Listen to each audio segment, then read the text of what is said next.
Welcome back, my darlings, to another mad week of pop culture and to a podcast that breaks it all down for you. It's Pop Culture Mondays on Thursdays, and as always, it's me, Brooke. On Thursdays. I hope everyone had an amazing holiday, Passover, Easter, all of it. It's really funny with Easter. I guess it's like Christmas. Like all the Jews, like more so now than ever before, I've seen like love Easter. They celebrate. Like was raised Protestant, so I had all of those holidays. I didn't find out that I was Jewish and like super Jewish. Like my family were both raised Jewish. I wasn't until I was an adult, but I love both cultures. I love both practices. I think that's just the blending of both. But Easter and Christmas, like it's so fun, right? The gifts, the baskets, the stockings, it's all they've got that thing down. So it's really cool to see so many of my Jewish friends being like, Happy Easter, and dressing up for Easter. It was fun. I had a garden party for those who did not have Easter festivities, and a lot of friends were Jewish that came. I will admit that any excuse for me to have people in my garden and any excuse for me to host where I actually don't have to go anywhere and people just come to me, like people are like, oh my God, it's so much work. It is so much less work for me to host, to buy everything, to program everything, to get everything set up, to clean up everything than it is to psychologically prepare myself to get out and go somewhere. That's just the nature of where I'm at these days. But any excuse for me to host, any excuse for me to host in my garden, and any excuse for me to have fried chicken. And so I had an amazing Easter Sunday brunch with a huge amount of Kentucky Fried Chicken, a sure way to please everyone. People will be like, oh, I don't eat fried chicken. No, they do. They do. They may sneak off in the corner somewhere, but they do. They 100% do. I ordered 40 pieces of fried chicken and I have 8 pieces left. So they do. And I did not have 30 people in my house. I also had biscuits. I also had my Easter eggs, lots of Easter eggs. It's called caviar. I'm sorry. It just is what it is. That is my bougie love. I love it. You don't need to go crazy expensive and have really good caviar, but I love it. And they are eggs. So technically, they are Easter appropriate as far as I am concerned. And then I didn't have to hard boil any eggs and all of that. It just pop open a little tin of caviar. It works out really well. So that was my Easter. And I realized in the midst of all of it, despite having fried chicken and biscuits, I also had a bunch of healthy stuff from God's grocery store here in Los Angeles called Erewhon. And for those of you unfamiliar with Erewhon, I can't imagine if you're listening to this podcast, even if you're in Ireland or Australia, you are not familiar with Erewhon and pop culture because it's the birthplace of like the Hailey Bieber smoothie and the $25 strawberry. Sorry, I misspeak, but it is truly a magical place. It is a ridiculous place. And you can buy some of the things cheaper elsewhere that are just standard, like produce or whatnot. But the Erewhon only things, like their kitchen, the things that they make, it's so spectacular. So it's the high-low. You have the fried chicken, and then you had like the Brussels sprouts kale salad. It was so good. It was so good. But it did make me realize how California I've gone, and it's like a street dog coming into a bougie environment and losing all credibility with his street gang. Like he can't go back on the streets now. Like a street dog that gets adopted into a household like mine would find himself like getting his nails done and getting a bath, in like lavender and essential oils from Erewhon. And, fresh prepared food and fish oil and lots of supplements and blueberries. That's the way the dog can't go back to living like on the streets. Even if he wanted to, his posse would be like, no. That's how I am about New York. And I know I'm going to go back into the city, see my friends, and I'm going to be like, hello, hi, and they're just going to look at me. And so I'm showing you a little of myself that I normally don't publicize. I don't put everything out on Instagram. It's an implied sense of transparency, But my friend Josh, who incidentally is Chicken's daddy, not technically, but his dog is Chicken's mom. Let's not be dramatic. I was in his kitchen the other day getting some ice for my rosé, and I opened up the freezer, and this little sucker popped out at me. And for those of you not watching the podcast, it is an ice face. It looks like a face frozen in ice at the bottom of this sort of collapsible bowl. And it's a frozen like ice tray, but then you could tell that it popped up. And I was like, what is this? And he said, oh, that's my ice bath, my ice bowl for my face. Now, yes, it's become trendy in the last year or two. One of the things of like maxing out our health and wellness. One of the things that people are doing are the ice baths first thing in the morning, like the body thing. Yes, we know that, but the face ones. So there was that guy ages ago who went viral for using bottled water and then in the bowl with ice, and then you dunk your face in, and it's supposed to be this really good sort of for your lymphatic system, for inflammation, and just for all of the good things. And I tried it once, and I'm like bobbing, and the ice cubes are hitting my face, and it was like sort of warm in some areas and cold in others. It just didn't work for me. So I did not go forward with the face ice plunge. And then I saw this in Josh's freezer, and I was like, I have to have it. And he said, do you want mine? I said, no. And Josh is the kind of guy who would like give you the shirt off his back. But I was like, no, I don't need it. It's fine. Sure, I did. I needed it. I bought it on Amazon. Here is the link. I'll put it in the show notes. I bought it. Like, it's not cheap. It's like $39 when you have a bowl and ice. I understand. But let me tell you something. It works. It's amazing. You put it in the little, it takes up very little space because it's compact, and you just have the little ice. And then you fill it up with water, but that ice is at the bottom, so it's not hitting your head, your face, and it immediately makes the water ice cold, and you plunge your face in. And I do it like 4 to 5 times for 30 seconds. And here's a video I sent to my friend Britt of me doing it this morning, so you can just see how ridiculous I have become. Voila, I am completely exposed at this point. Just so you know how far LA I've gone, this is my collapsible bowl. That's ice at the bottom. That's a face. That's ice, and then you pull it up. And then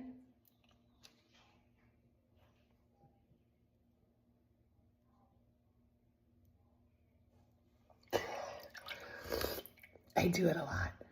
God, I've lost my mind. I lost it. Just to say that if I'm writing about pop culture and I'm talking about pop culture, it does seep into my day-to-day life a little bit. So there you guys have it. You're welcome. Have fun. Face bath away. Ice bath away. It really, I don't know. Do I look less inflamed? I'm feeling great. I will say that. But this week's newsletter, I refused to make Summer House the lead story, but Summer House is the lead story. We will talk about Summer House, even though I've only started watching Summer House this weekend as a result of all the drama. And if you have no idea what I'm talking about, I'll get you there, I promise you. But I did make the lead story the next viral toy craze that everybody's talking about. Certainly all the kids are talking about, and everyone on TikTok is talking about. And that is the dumpling toy. I don't really think it's a dumpling. It's like a squeegee thing, like the regular size ones. You squeeze them. So we've all had, every generation has had one of those toys that, you squeeze and like the liquid goes into one area. It's like a stress ball in a way, but this one is really cute and it's got eyes, and it looks like, well, they call it a dumpling, but it's really a bao bun. I'm sorry. Let's be clear. And it's in a little steamer. Very clever, very cute. They have combined what's going to make something viral. They have combined the cuteness factor and the cute packaging and the squeegee thing that people love. It gives us, I don't know if it's ASMR. It's that feeling. We like that. I remember my toy as a kid where it was just always in my hands, with the mystery aspect of it. So you just don't know which one you're going to get, and you can collect them. So this is very much like the Beanie Baby, or actually not the Beanie Baby. I think you knew which Beanie Baby you're going to get, but certainly Labubu, where you don't know what color you're going to get. You don't know if you're going to get the special one. So they definitely took a lesson from that marketing team and that product team. So you open it up and you don't know what color you're going to get. And on top of which, there is the special glitter one. And the glitter dumpling is like the end all be all. They come in 2 sizes from what I can tell. One that is like the normal hand size. And they're all different colors. And the glitter ones, I'm showing right now video of this on the pod if you can't see. And they're adorable and they're cute. And then they have the giant ones. And these are like big, supersized ones. And this is the new Labubu. And it's funny because as I wrote in the newsletter, I think every generation has a toy or some toys that just go bonkers viral. I think, and I'm sure there were ones before, but of course, I'm a narcissist Gen Xer, so everything really starts and stops with us. So I'm like, the first viral toy was our toy, was the Cabbage Patch toy. Was there a viral toy in the 70s, 60s, 50s? I'm sure, but consumerism really took hold in the 80s. So it makes sense that a toy that turned mothers into demons happened in the 80s. Like, we were too good for shit like that in the 70s, 60s, 50s. There was something called decorum. There was also like a very different financial setting. In the 80s, it was like consume, capitalism, greed is good, whatnot, which is exactly what took over my mother, who, let me be clear, my mother was 5'7" in heels. I did not get my mother's bone structure. I did not get her frame. But also I didn't get her appetite or lack thereof. She was like 100 pounds on a good day. My mother also believed that a diet of cigarettes and Chardonnay and maybe like a little bite of cheese was really all you needed to get through the day. And she did look great. She did only live to 57, but she looked great. I did not capture that element of discipline, if you will. But she was a petite little thing. She was an aggressive thing, strong, feisty. But she was also a theologian. And what that means is she, at that time, was studying to be an ordained minister or priest in the Episcopal Church, if you will. She was studying. She became an ordained minister, but at this time she was studying. That means she was studying theology. She was in theological seminary. She was reading the Bible. She was speaking in like ancient Latin and Greek, learning the vocabulary. She was a woman of God. A woman of God who found herself in 1983 before Christmas at a Toys R Us fighting some lady, like I think it was like in Port Chester, Mamaroneck in Westchester County, fighting someone. Again, I was not there, but this is according to reports. Her hair was disheveled. She always wore her hair up in like hairpins, like 122 hairpins, and she wore this like French twist. She never had a hair out of place, but this time. But she got it. I got a very rare, like a glitter dumpling, a very rare Cabbage Patch with soft, fuzzy hair. Most of them were this, like, you can see the different, like, threads or whatever. I don't think you call them threads, but like needle point. I don't know. That's not the right word. But anyway, you get my drift. If you're watching the podcast, you're looking at a picture right now. My boy was named Kent. He smelled like baby powder, and I had diapers for him and outfits, and I carried him around like he was my baby. I loved my Cabbage Patch Kid. I think we all worshipped at the altar of Xavier, who was the father of the Cabbage Patch Kids, who weirdly and creepily signed his name on each doll. Anyway.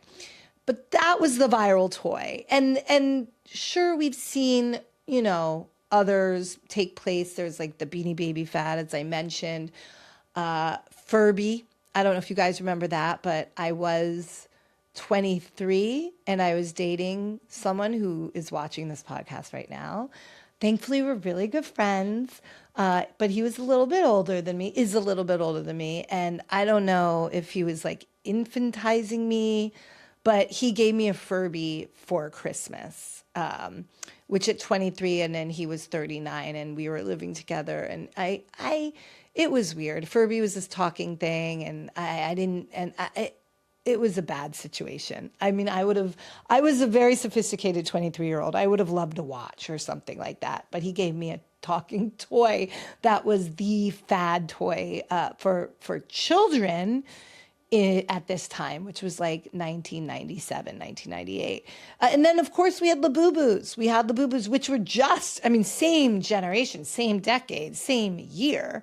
But now consumerism is at an all-time high. Consumption, fads, social media, like out with the old, in with the new. Labubu, is the kiss of death because the manufacturer of Labubu just signed like a massive retail space on Fifth Avenue in New York. So they're going to be, in trouble financially at some point soon. And now we have these dumplings / bao buns. I don't believe they're manufactured by this store called Five Below, which is a really fun discount toy store, which gets into all the trends and fads. But that's seemingly where most people are buying them. So fun. I mean, joy. I get the joy. I get the fad of it. But with all good things, there are bad. And because we record everything, and because people have seemingly lost their minds and have zero inability to see when they post something like, is it crazy? Is it like, there was a guy, and I didn't write about it in the newsletter, but it's a good segue before I go back to the scandal and drama of the dumplings. There was a guy who posted innocently, he owns an Airbnb and he advertises his Airbnb to be a Pokemon Airbnb. And he then makes a video to say that his guests have complained and didn't leave a good review or whatnot because they said that his apartment, his Airbnb wasn't Pokemon enough.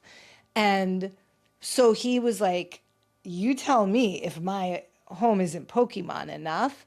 And when you say that, your home best be all Pokemon. Like, it best be like, this chair is consuming me as a Pokemon. This mic better be Pokemon. Wallpaper better be Pokemon. My bed, not just the sheets. I'm talking about the bed frame. Like, if you're advertising a Pokemon apartment, I want to walk in and feel like I am in another world. So then this guy shows his apartment. Again, I'm saying apartment. It could be a house. I'm sorry. But shows his Airbnb and being like, the audacity. Like, you don't think this is Pokemon enough? My Airbnb guest left me a review saying that my Pokemon-themed Airbnb was not Pokemon enough. So let me give you a tour of my Airbnb, and you guys could be the judge of it. So in the living room, I have this collage of Pokemons, and then a Mareep. In the dining room, we have a Nidoking. Then we have a Slowking and a Gyarados in the kitchen. In the bedroom, we have a Slowpoke. In the hallway, we have a Ho-Oh and a Hitmonlee. In the bathroom, we have a Horsey. And in the second bedroom, we have an Eevee, Togepi, Pichu, and Teddiursa. Okay. No, sir. Your apartment or home, again, your Airbnb is not Pokemon enough. I mean, a poster on the wall, like, here is a sign. And there's so many people that made fun of it, but here's one of my favorite. I had some guests who stayed inside my Pokemon Airbnb, and they left me a review saying it really wasn't that Pokemon themed and it was kind of a letdown. So I want to show you guys and get y'all's opinion. Starting off strong, I'm loving the Pokemon themed bed in my Pokemon Airbnb. We've got a his and her side. So Clearly, there's some Pokemon themes going on here. Guys, I paid such attention to detail that I even did the toilet and the sink in the bathroom. Let me show you. Okay, literally a Pokemon themed toilet. How often do you see a Pokemon themed toilet? And the sink? Hello? This is every kid's dream right here. Pokemon themed sink. So it's a good segue. Like, if you had some sort of self-awareness, you would not have put that on. Unless he's trolling all of us, surely, sir, you know your home is not Pokemon enough to advertise it as a Pokemon Airbnb. Like, I am sorry. You could say this is the French Bulldog house. More so if I had the French Bulldogs running around. But if I just had a statue of a French Bulldog and a portrait of a French Bulldog, does not a French Bulldog house make? Okay, you see where I'm going. So in that vein, this mom is in a car in a parking lot, seemingly just from the store, with her daughter and her daughter's best friend, who the mother apparently also has helped raise. She is taking them shopping to buy these dumplings. She bought both little girls dumplings. And I think that the pretext is that she has obviously already set this up with them to say these are the rules. But you see the friend who's in the backseat open up hers first, and she gets a glitter one. I mean, that is, again, it's like getting the golden ticket for Willy Wonka. This is the thing, the Willy Wonka golden ticket. You don't get to go to a chocolate factory and inherit a chocolate factory, but it is the equivalent of that golden ticket. And then her daughter in the front seat opens it, and her friend in the back is like, I hope you get a glitter one too. I hope you get a glitter one too. And the girl opens it and she doesn't get it, but she gets a color that she likes. And the mom is like, you know the rules. I set that. If you got a glitter one, you have to give it to my daughter because I bought them. And she posts this, the cruelty. And the daughter doesn't want to part with the one that she opened because that was one she was collecting. And the mom's like, you get to keep both. And we'll get another one for the other girl. She'll have to find another way. I mean, the abject cruelty. I felt that little girl. I mean, she was a gem. I would have been crying. I would have been like, I hate you, and run out of the car. But this woman posts this video as if, like, look at how cute. Look at how great. And the internet went wild. So first, I just kind of acted it out for you, but just so you see the characters, here's the video. Wait, what did you get? I got the glitter dumpling! Well, you know the deal. Okay, what's the next one? I can't open my lid. I hope you get the glitter dumpling. I can't open my lid. You got this, girl. You got this. Nope, you got it. I hope you got the glitter dumpling too. I need... No, you're getting the glitter dumpling, I already said, because I bought them. And then we'll keep the red one, and we'll just have to have Brittany get some more and see if she can get lucky. That's the deal. That was the deal we made. Okay. And it went viral. People had thoughts. Lots and lots and lots of people had thoughts. There are so many videos. I didn't know about the toy phenomenon until I saw these videos. The scandal, the drama is what introduced me to the dumpling craze. So she then got, I guess, very aware. She was very aware of the reactions and decides to post a video. And, you know, we have apology videos. We have like, you know what, look at me. That is not where she went with it. No. Again, the audacity. Again, who is like in these people's lives to tell them like if I posted something like that, I know my friends would be like, hey girl, hey, how you doing? So I just have some feedback. I know it. I know they would. Nobody are in these people's lives. So she posts this video. Okay, I woke up to 1,300 comments on the TikTok where the girls open the dumplings. First of all, let's start with, only one of those girls is mine. I only birthed one, okay? And for the most part, I treat them identically, as if the other one were mine. But since people are like, what was the deal? What was the deal? My daughter and I like to follow TikTok trends or whatever. and we came across the dumplings. She said, Mom, they are at Five Below, but you have to get there when they open. I said, okay, I will let you miss school today so you and I can go. My roommate's daughter was the one in the back. She was also home from school, okay? I said, Sky and I are going to go to Five Below and get these dumplings. She said, I want one too. I said, okay, instead of me getting one, I will let you get one to keep. But, catch, okay? If it's the fucking rare glitter one, I'm keeping it for me. Okay? My daughter will play with it, but it's for me. Okay? Facts. I even cleaned out a space in my room for the squishy collection that her and I are collecting together. My daughter and I. Not the other little girl. My daughter and I. Okay? Clear? Are we there? Like some of you square bears, I'm like, I have to dumb it down. I like to collect things, and I like to get the rare ones. You should see the collection of LOL dolls we have, because I couldn't buy one ball, because I wanted the freaking rare one, so I would buy the entire box of LOL dolls, okay? I probably have, not even joking, 2,000 LOL dolls at $15 a piece. Do the math on that. So yeah, I don't give up the rare ones. Are we good? Are we good, little haters? Yeah. So it just goes from bad to worse. She's not the type of person. I mean, she's liking the viral fame. She's literally posted like 35 videos, not all of which have to do with this topic, since the opening of the dumpling video, which was like only a few days ago. So she's riding the wave because she's getting hundreds and thousands of views, whatnot. But some of the creators had fun. So here are just couple, I guess, that I particularly liked. To the mom that took the two girls to Five Below for those dumplings and then was like, no, you don't get the glitter dumpling. I bought it, so it's for my kid, not you. You thought that video was worth pressing upload? Like, the fact that you don't even see that there's anything wrong with it is just absolutely mind-boggling to me, because I would absolutely never do that to my daughter or her friends. Never. Like, even if I bought it.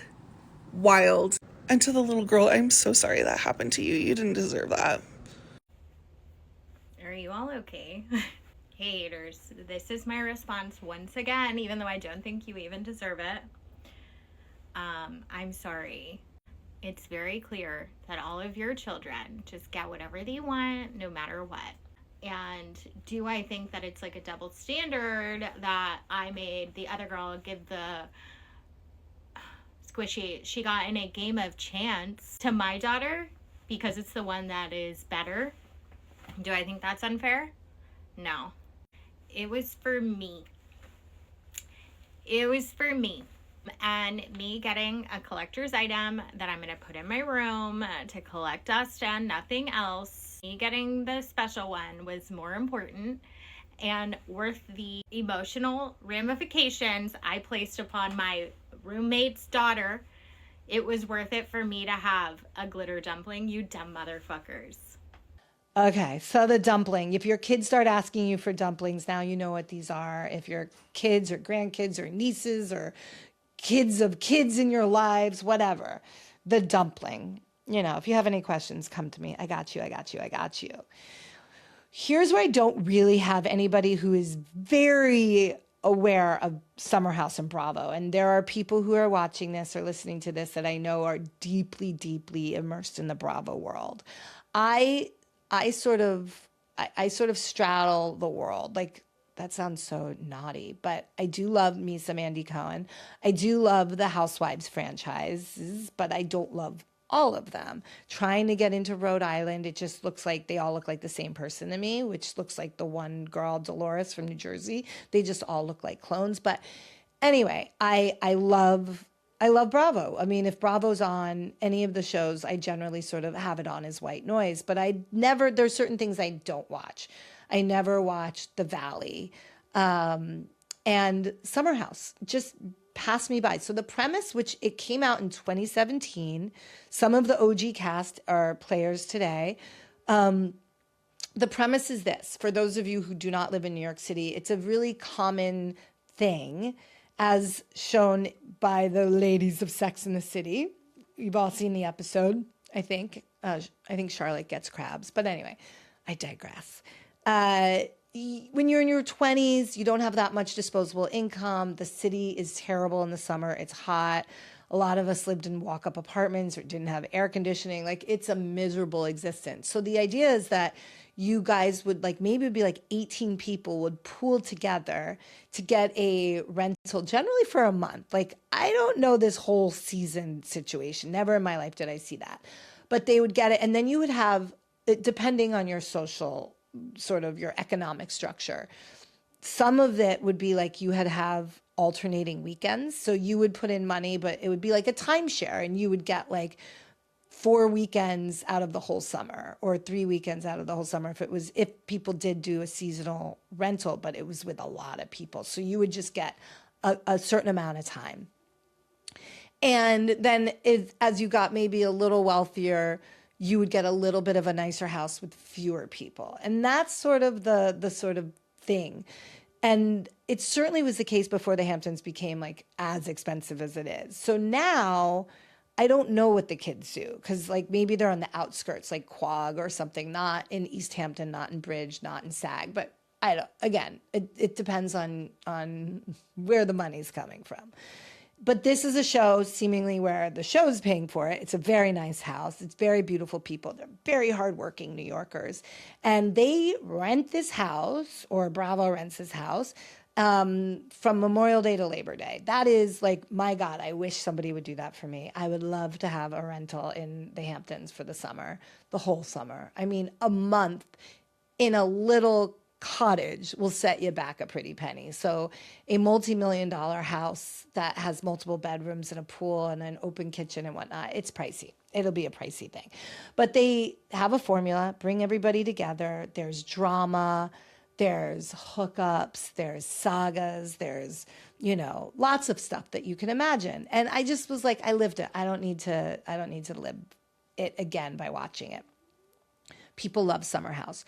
And then all of a sudden this week, the world ended, and every single person was talking about it. Like the guy at checkout at Erewhon was like, "Are you Team Sierra? Are you Team Sierra?" And I was like, motherfucker. And I said, yeah, I am, because I knew enough to know that I was. So the basic premise is these people, one of them, Kyle, has been on the show since 2017. He was this like Peter Pan, never grew up, constantly dating. One of his hookups, a situationship, was this girl, Amanda, and she was always like a guest, but she was not a main character, not a main cast member, but she was just sort of one of the hookups, but definitely like pole position number one hookup of Kyle. And eventually she went from situationship to girlfriend. She went from hookup to girlfriend, and then became a main cast member. And this was, in the last few years, like I think like COVID, before COVID, whatnot. And people were really invested in this relationship because they knew Kyle. Kyle was sort of a playboy, a hookup guy. And then all of a sudden this relationship takes off. She's, in it. And there's some issues. There's a lot of toxic behavior, certainly from him. People are really, really sympathetic to Amanda. They get married. They get married on the show. There's other Bravo celebrities in the wedding or at the wedding. It's all this like convergence of shows and casts, and everybody's rooting for them, but also people are pretty concerned with the toxic behavior that you're seeing. And there's fights and there's meltdowns, and Kyle's a narcissist and a classic sort of me guy. All the while, Amanda is becoming more and more beloved. Amanda is best friends with another two people in the show, Paige and Sierra. And if I'm getting any of this wrong, please forgive me. I've really tried to catch up in 10 years of content over a weekend. But Paige DeSorbo, who's become sort of her own well-known person, and Sierra, and the three of them were like besties. I read somewhere that they call it like the bed bug club. I don't know. Forgive me. But they were these beautiful women who really loved to just like hang out in their cozy clothes and hang out and watch movies and hang out with themselves rather than go out to like party like so many of the other people on the show. And that was endearing, and I think very much a sign of the times. People could relate to that. And they were beautiful. Did I say that? And Sierra and Amanda were besties. And Sierra was hooking up with another cast member, this guy, West. And that was drama because West was playing games with Sierra. There was definitely a situationship. She was tortured. And Amanda and Sierra were very much there for each other for their relationship problems. And they were besties. And Sierra in particular was very helpful to Amanda and very much there while Amanda's marriage was breaking down. And the marriage broke down. So Amanda and Kyle break up. It's a big drama on the show. It's like, but people are relieved because they're like, he's a villain and she is an angel. And people loved the partnership and relationship between Sierra and Amanda, who had each other's backs. Meanwhile, Sierra was dealing with her own challenges of like this on again, off again, on again, off again thing with West. And then West breaking her heart. And then there was some question whether they were getting back together. And she was beloved, audience favorite, whatnot. So the drama was when some tipster tipped off the gossip site De Moi and said that, and it was a blind item initially, but then it was revealed that people were seeing Amanda and West hooking up, being very, very close and intimate at a bar in New York City. And more people reported it. More and more people were like, we saw it. And it became no. People were talking about it. People were asking Andy about it and Watch What Happens Live. He was asking other people. Kyle was asked about it, the now ex-husband, who was like, no. And he actually came across okay. It was like, I hope whatever she does, I want her to be happy, but no. And it seemed to pass, but then it sort of came out again, and they made an official statement on Instagram. Voila. Basically, I'm not going to read it. It just is like, this was, all this attention, we needed to set the record straight. This was unexpected. Basically, we caught feelings for each other and we're addressing it in real time and this and that. The world stopped. And the Vanderpump Scandival group, they walked so these kids could run. Like, Raquel, Rachel, Ariana, Tom, these kids don't, it's not even on the level. Like, they are here and this summer house thing is here, like miles apart from one another, it seems. But whereas Raquel in Scandival, she was always everybody was always she's a little out to lunch. They were always a little sus of her. She was never a big fan favorite. She wasn't an angel. Amanda was an angel. Sierra were angels. They were just like people that the audience was trying to protect and support and protect at all costs. Amanda went from angel to villain in a split second. I mean, she couldn't walk down the street. People were angry. Like it's so crazy that these kids who are just like on a reality show has become part of the zeitgeist. So much so that like celebrities are weighing in. Like, just look at, I mean, granted it's in the Bravo world, but you have, I don't remember which Ham it is, but one of them with the team t-shirt, and then John Hamm. Okay, just take a listen. What was your reaction? You're a huge Bravo fan. I know you watch. Oh my God. I mean, before we even begin, I had to make a shirt before I got here. I'm just gonna put it on so you know what it says, because I'm very, very passionate about this. Oh, my flower's gonna fall off. I am Team Sierra. All the way. Before we get to anything else, I mean, this news rocked the Bravosphere today about our Missouri our compatriot from, yes, from the Show Me State. West Wilson and Amanda released that statement. I know you saw Sierra last night. I did, on the red carpet. I had no idea what was to be revealed. But maybe there was a little hint, because you asked her how she was doing, and she said... Well, I think she's something like, I've been better. Right. What happened? Yeah. Yes. Well, I had no idea. It wasn't me. Yes. And I was like, well, it's about to get a lot better. I'm here. Anything, any thoughts? A lot of thoughts. Team Sierra, for sure.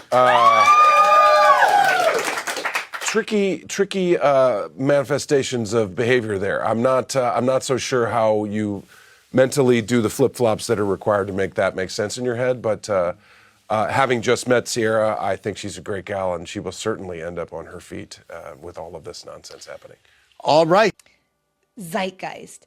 And it didn't help that Sierra was photographed right after the news came out, like sitting on a sidewalk, seemingly very upset, and being comforted by a guy. And this, I talked about it in the newsletter. It reminds me of a very similar situation that I had, though no cameras were on me, thank God.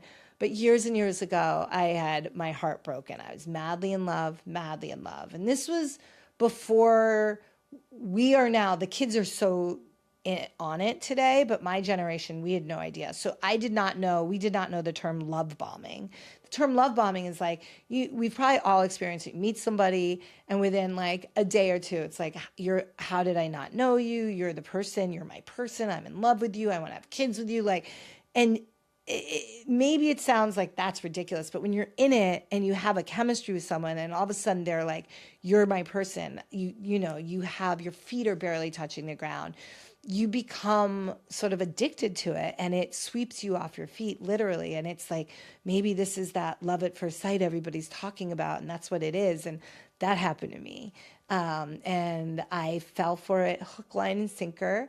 And he was a narcissist. Of course, we learned that later, but I didn't know. And I believed, it turns out this is his line. Women in my wake and then women after me all had the same script, same everything. But at that time, I fell for it. Hook, line, and sinker. 24/7 I spent with this person within seconds of getting together. And I was consumed by him. Every thought went to him. Every breath I took was one in which he was in my brain and in that breath, and exhaled, inhaled, exhaled. He was in my head. I couldn't concentrate with work. My dog became, actually, I don't think I had a dog yet. No, pre-potato, post-potato, but pre-potato. I just, everything took was secondary to him. And then I introduced him to my friends, of course, and my friends loved him. And that was just like integrated. He became integrated in my social world. It was a really beautiful summer. And I was just like, as high as you can get. And I just sort of was like, there were red flags galore, ignored. And then just as fast as it happened, it went away. And one day he just didn't call. I'm completely ghosted. And that is the worst thing. And I just remember I finally did get some sort of response from him, but I just remember being completely and utterly devastated, not understanding, how could it go from like, I love you, I can't wait to be with you forever, to I'm not responding to your messages or your calls. And so when I finally picked myself up off the ground, and I remember I hadn't eaten, I had lost so much weight. I was like, okay, it's a beautiful day. I'm going to get outside. I'm going to pull myself together, put my big girl pants on. And I went over to my best friend at the time's apartment. We were going to go for a walk, and she'd been out of town. And so I come, and I just couldn't wait for her to open the door. Like, I collapsed. I just missed her. And I was very, very much in need of the warmth of her embrace and love and comforting arms. And I was there for maybe 2 minutes before she said, before we go on our walk, I just want to tell you, and please know this is done with love and not meant to hurt you, but boy whose name we shall not mention and I are in love. And we didn't do it to hurt you. It's not what we chose. Sometimes these things happen, and it is my turn now. It's my turn to be in love, and we're in love, and I just needed to get it out there. No joke, guys. And I just remember, all of the zingers I could say that I think about, we all have those like lines that you just want to decimate, the Carrie Bradshaw, like, I am going to destroy you. But there was no thinking. There was no thought process. I just was like, I think every blood vessel burst in my body. And I just turned around and exited the building. And I slowly walked onto the street. I'm on First Avenue in Midtown.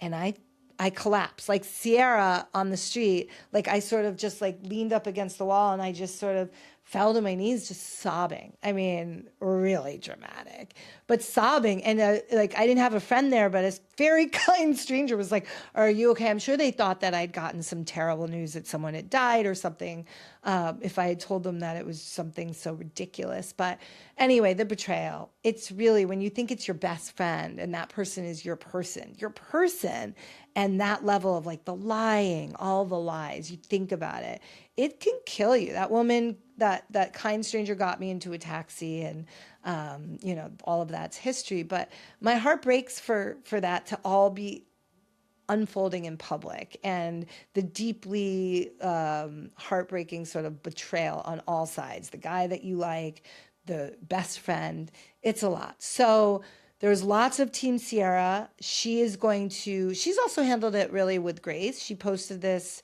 thing on Instagram, which references, like, she used it as an opportunity to highlight her Girl Scouts, which I think was really, really, really classy. So she knew that all eyes were going to be on her, and she used it as an opportunity. Whether this is instinct or she's being advised, either way, great. So she posted this during the whole hoopla. "I grew up a Girl Scout. It's where I first learned what sisterhood looks like. It taught me courage, confidence, and how to carry myself through hard things. Troop 6000 is a Girl Scout troop made entirely of girls living in New York City shelters. They meet every week, earn badges, go to camp, and they learn that no matter what they're going through, they are worth showing up for. That who they are matters." Sorry, I'm blind. "That their story is just getting started. That's all I've ever wanted anyone to feel. So if you're in my corner right now, be in theirs too." And shout out to Troop 2031, which is her troop. And then a link to Troop 6000. Now, that's class. So she brings it about girls and being there for one another and true, leadership and teamwork. And then she highlights a troop in New York City that needs highlighting. So grace, class. She, like Ariana, who was a cast member that was the wronged girl in the whole Vanderpump Rules situation, has gone on to have TV ads. She's the host of Love Island and all of this other stuff. She's got a big career. She's now on TV show. Sierra is just getting started. I think you're going to see huge things from her. And Amanda and West will be, neither here nor there. So that, my friends, is a little Cliff Notes version of Summer House. And I really hope that you liked my TED Talk. The astronauts, let's be clear, unbelievable what's happening out there. We are ignoring the fact that this is all just putting more money in Elon and Jeff Bezos's pockets. How? Read up on it, because this NASA is here, but basically they're going to be, it's basically all a ploy for business with SpaceX and Blue Origin, but I don't want to talk about them. What I want to talk about is the beautiful sort of things that we're seeing as a result of Artemis 2's unbelievable mission to moon. Haven't had a moon mission in decades. Certainly haven't had it with the technology that we have today. So these digital images are insane. They're on the far side of the moon, something that have never been seen by humans. And photographs that we're getting, and it's just incredible. It's a very exciting time. We haven't had that in a while certainly in many kids around their lifetime. So very interesting times. But this guy, Victor Glover, okay, he's gone viral for a very right reason, 100% the right thing. He's asked a question in a TV interview up in space, and he gives let's just be clear. He's going to run for office at some point. That will be his ad campaign. He doesn't need to do anything else. They will just air this, and it'll say Victor Glover for Senate, Victor Glover for governor, Victor Glover for president. They don't need to do anything else. It'll just be this. So, as they say, roll tape. I don't have anything prepared. I'm glad you brought that up, though. I think these observances are important, and as we are so far from Earth and looking back back at, the beauty of creation, I think for me, one of the really important personal perspectives that I have up here is I can really see Earth as one thing. And, when I read the Bible and I look at all of the amazing things that were done for us who were created, it's, you have this amazing place, this spaceship. You guys are talking to us because we're in a spaceship really far from Earth, but you're on a spaceship called Earth that was created to give us a place to live in the universe, in the cosmos. I think maybe the distance we are from you makes you think what we're doing is special, but we're the same distance from you. And I'm trying to tell you, just trust me, you are special. In all of this emptiness, this is a whole bunch of nothing, this thing we call the universe. You have this oasis, this beautiful place that we get to exist together. So, yeah, I mean, beautiful. A very rare unifying moment. An opportunity he saw to unify, and he took it and he did it beautifully. But another reason he's going viral is that well, first of all, he's working out in space. So we have video of that. I mean, let's be clear. Did you guys ever even imagine that you could work out in space? We now see it and now we understand, but we also understand what is underneath that jacket he's wearing, because inadvertently they're filming everything. They shot him with his clothing off. He was giving himself sort of like a bath, and they had it, and then they cut the camera and went to mission control that we're having a little fun. But we got a glimpse of the body. Let's take a look.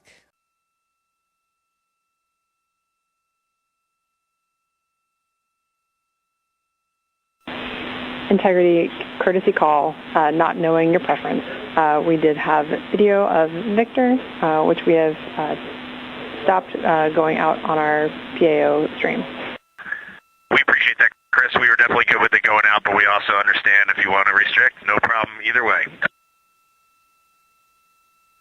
Okay. Copy all. I will update our now growing crew preferences sheet. Thank you. Back with views aboard Orion as the crew continues their midday meal.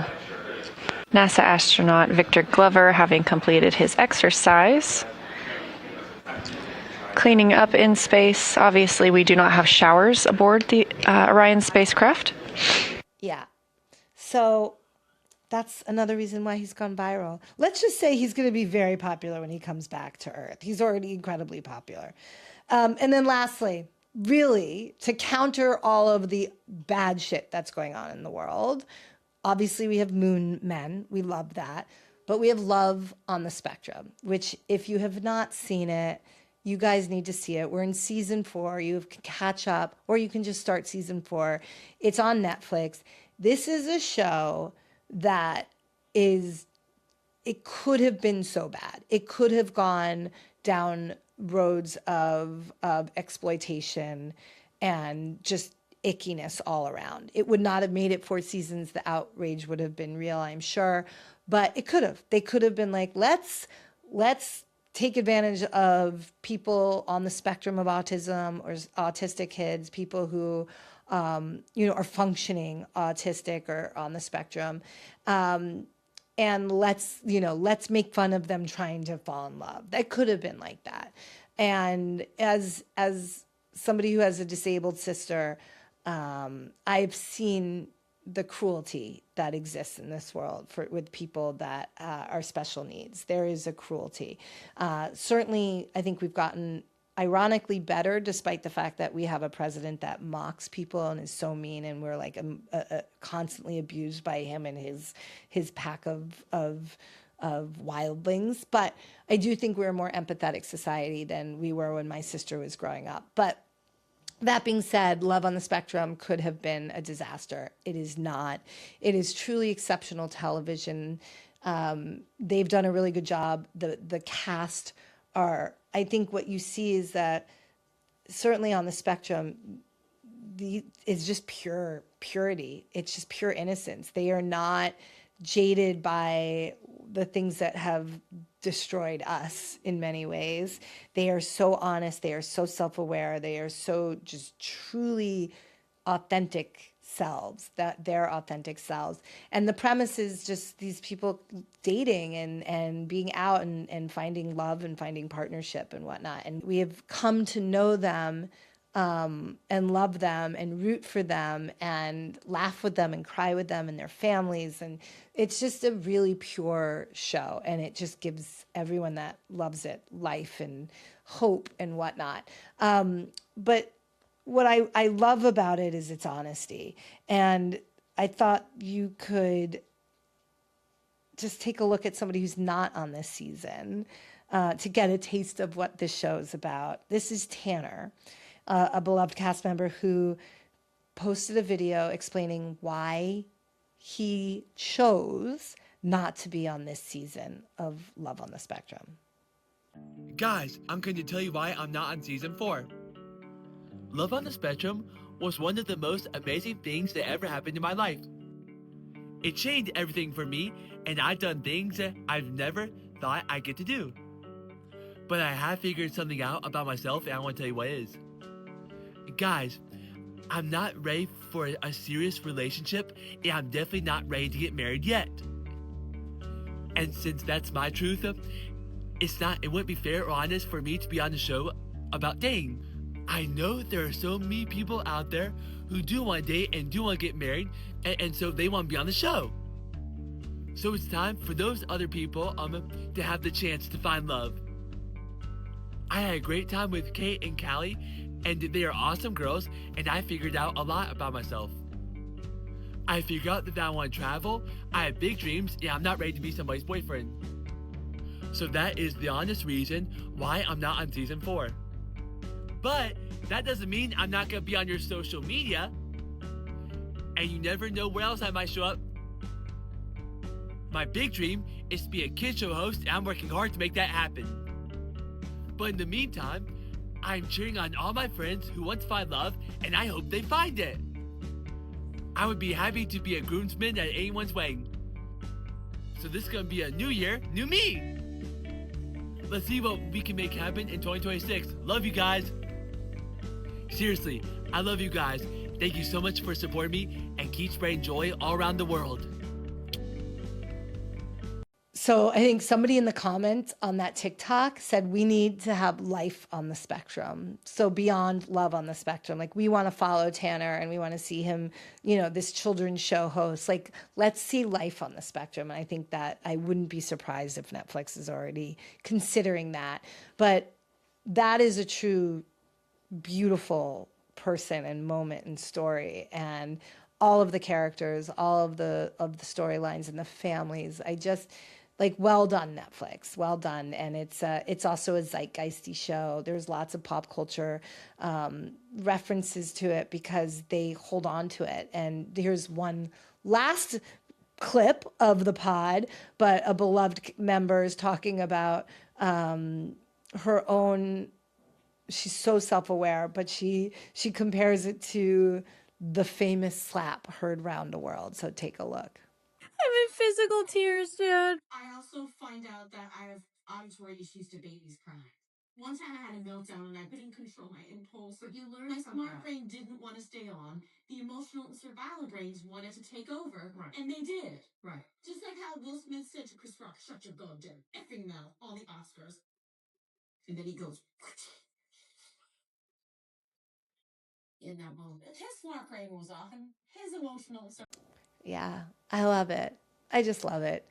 There's so many more things we could get into. Maybe I'll save them for next week's newsletter. Maybe I will skip over them entirely. We can only do so much. But thank you for coming along with me on this ride. Thank you to Ethan and Joe for helping me make this podcast. Thank you to Live Nation for making this podcast possible. And if you like it, give me all the love. Share it with your friends. Tell everyone to subscribe. And I'll see you guys next week.